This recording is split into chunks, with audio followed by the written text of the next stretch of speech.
የንቦች አኗኗር እንደ ተፈጥሯቸው ድንቅ ነው። የሚኖሩት በተደራጀ ማህበራዊ ትስስር ነው። በአንድ ቀፎ ውስጥ በጋራ የሚኖሩ የንቦች ስብስብ ህብረ ንብ በመባል ይጠራሉ።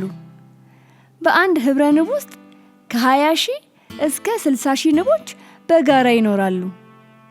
ከማር ስራ ጋር በቀጥታም ሆነ በተዘዋዋሪ ግንኙነት ያላቸው የህብረ ንብ አባላት ንግስት ንብ፣ ሰራተኛ ንብና አውራ ንብ ተብለው በ3 ምድብ ይከፈላሉ።